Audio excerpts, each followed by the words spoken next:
An initial public offering or stock market launch is a public offering in which shares of a company are sold to institutional investors and usually also retail investors. An IPO is typically underwritten by one or more investment banks, who also arrange for the shares to be listed on one or more stock exchanges. Through this process, colloquially known as floating or going public, a privately held company is transformed into a public company. Initial public offerings can be used to raise new equity capital for companies, to monetize the investments of private shareholders such as company founders or private equity investors, and to enable easy trading of existing holdings or future capital raising by becoming publicly traded. After the IPO, shares are traded freely in the open market at what is known as the free float. Stock exchanges stipulate a minimum free float both in absolute terms and as a proportion of the total share capital. Although IPO offers many benefits, there are also significant costs involved, chiefly those associated with the process such as banking and legal fees, and the ongoing requirement to disclose important and sometimes sensitive information. Details of the proposed offering are disclosed to potential purchasers in the form of a lengthy document known as a prospectus. Most companies undertake an IPO with the assistance of an investment banking firm acting in the capacity of an underwriter.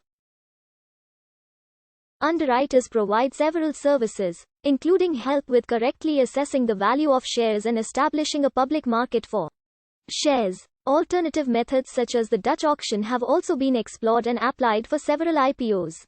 The earliest form of a company which issued public shares was the case of the Publicani during the Roman Republic.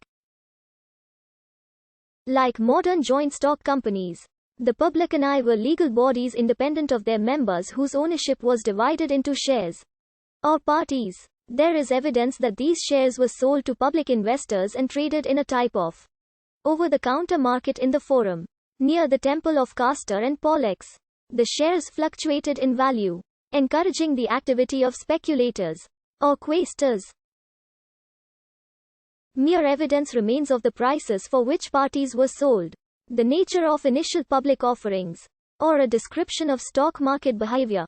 Publicani lost favor with the fall of the Republic and the rise of the Empire. In the early modern period, the Dutch were financial innovators who helped lay the foundations of modern financial systems. The first modern IPO occurred in March 1602 when the Dutch East India Company offered shares of the company to the public to raise capital. The Dutch East India Company. In the United States, the first IPO was the public offering of Bank of North America around 1783. When a company lists its securities on a public exchange, the money paid by the investing public for the newly issued shares goes directly to the company as well as to any early private investors who opt to sell all or a portion of their holdings as part of the larger IPO. An IPO, therefore, allows a company to tap into a wide pool of potential investors to provide itself with capital for future growth, repayment of debt, or working capital. A company selling common shares is never required to repay the capital to its public investors. Those investors must endure the unpredictable nature of the open market to price and trade their shares. After the IPO, when shares are trade market, money passes between public investors. For early private investors who choose to sell shares as part of the IPO process, the IPO represents an opportunity to monetize their investment.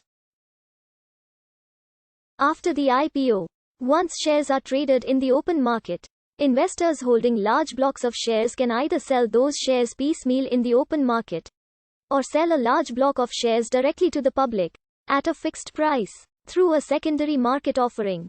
This type of offering is not dilutive since no new shares are being created. Once a company is listed, it is able to issue additional common shares in a number of different ways, one of which is the follow-on offering. This method provides capital for various corporate purposes through the issuance of equity without incurring any debt. This ability to quickly raise potentially large amounts of capital from the marketplace is a key reason many companies seek to go public. An IPO accords several benefits to the previously private company. There are several disadvantages to completing an initial public offering. IPO procedures are governed by different laws in different countries. In the United States, IPOs are regulated by the United States Securities and Exchange Commission under the Securities Act of 1933. In the United Kingdom, the UK Listing Authority reviews and approves prospectuses and operates the listing regime. Planning is crucial to a successful IPO. One book suggests the following 7 advanced planning steps.